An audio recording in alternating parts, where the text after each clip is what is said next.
Hello guys, मैं आनंद आज आपको मैट्रिक्स के क्लासिफिकेशन के बाद के नेक्स्ट टॉपिक के रूप में मैट्रिक्स और सब मैट्रिक्स के बारे में चर्चा करेंगे। तो चर्चा करने से पहले आपको मेरे चैनल सब्सक्राइब करना चाहिए द पाई इंस्टीट्यूट, और इसके लिए हम बात करेंगे सब मैट्रिक्स के बारे में। सब मैट्रिक्स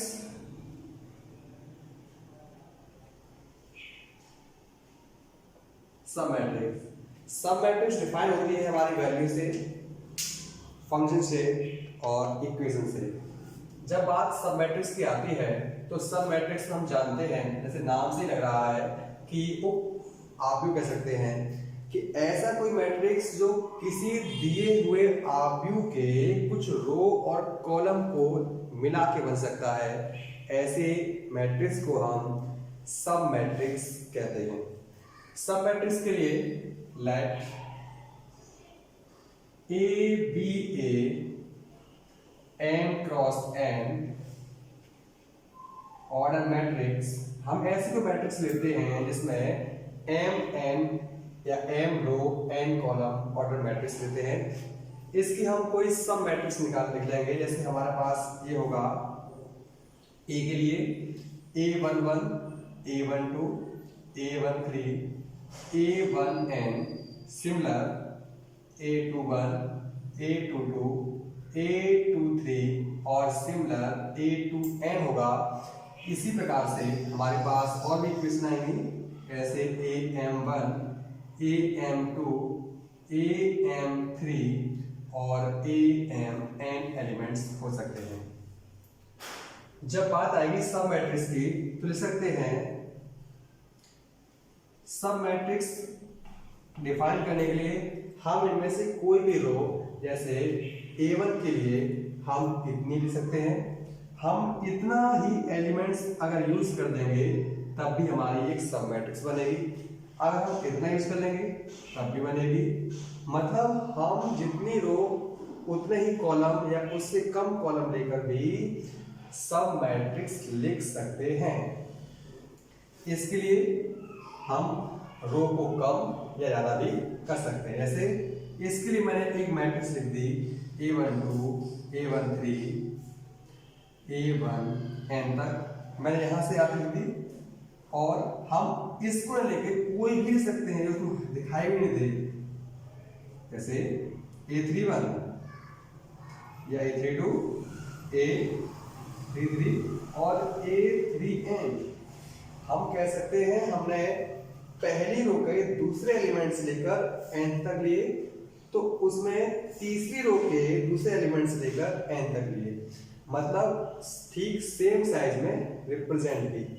और चीज समझने के लिए, जैसे हमारे पास मैट्रिक्स रखा है, मैट्रिक्स अगर हमारे पास है 2 3 1 1 4 7 1 3 2, अगर ये मैट्रिक्स है और इसका सब मैट्रिक्स लिखना हो,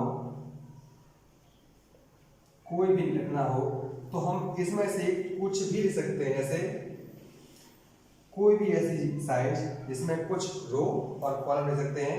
जैसे हमने इसका लिख दिया 4 7 3 2, हमने सिर्फ इतना यूज कर दिया। आप चाहे तो लिख सकते हैं, चाहे तो पूरा ले सकते हैं, क्योंकि हर मैट्रिक्स अपनी तो सब मैट्रिक्स होती ही है।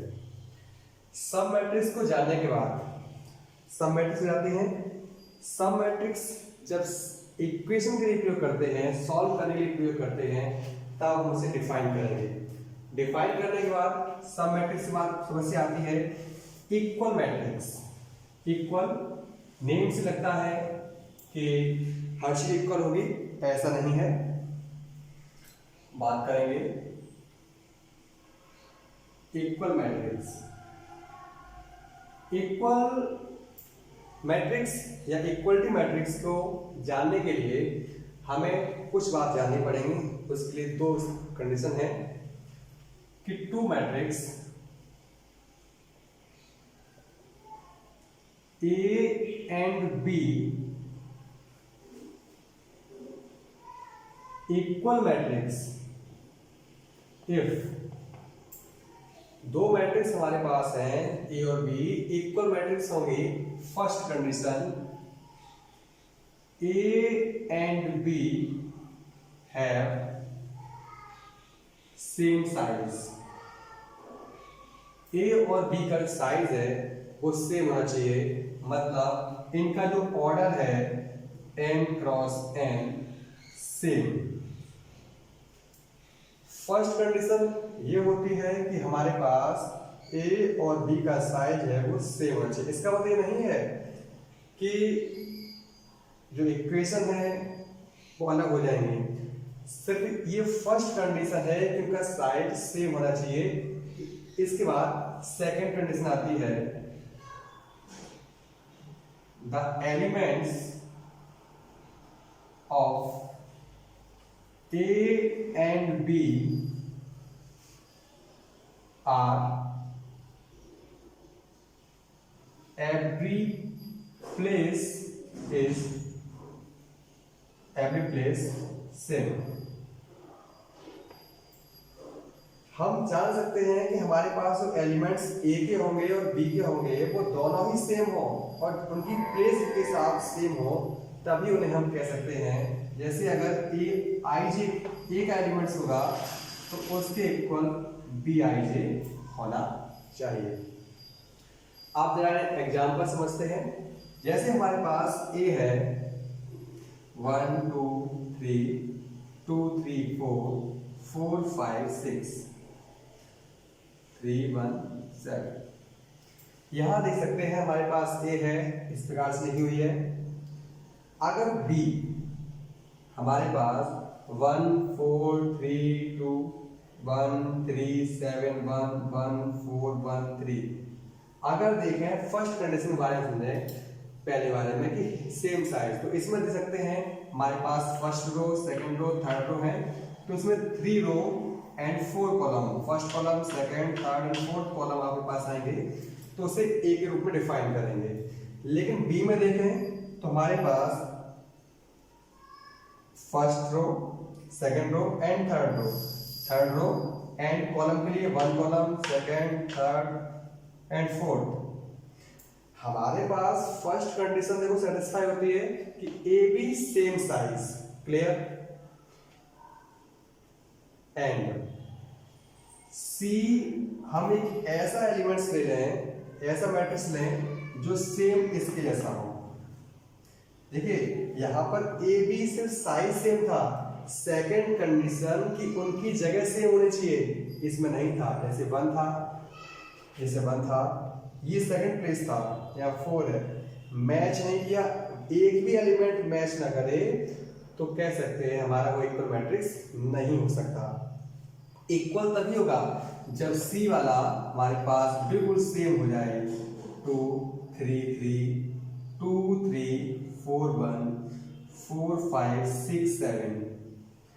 यहां पर देख सकते हैं कि हमारे पास सारे एलिमेंट सेम कॉपी हैं, तो यहां पर देखिए फर्स्ट शर्त क्या थी, 3 रो 4 कॉलम, दोनों ए और सी क्या है साइज सेम, फर्स्ट ही पास करता है। लेकिन सेकंड में देखें हमारे पास I J number of row and column है, हमारे पास कोई भी एलिमेंट्स जब मैच करता है उसके बाद ही बोलते हैं कि here A and C are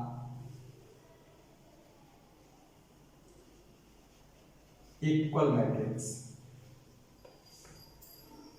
तब हमारी ये इक्वल मैट्रिक्स डिफाइन होती है। Thank you.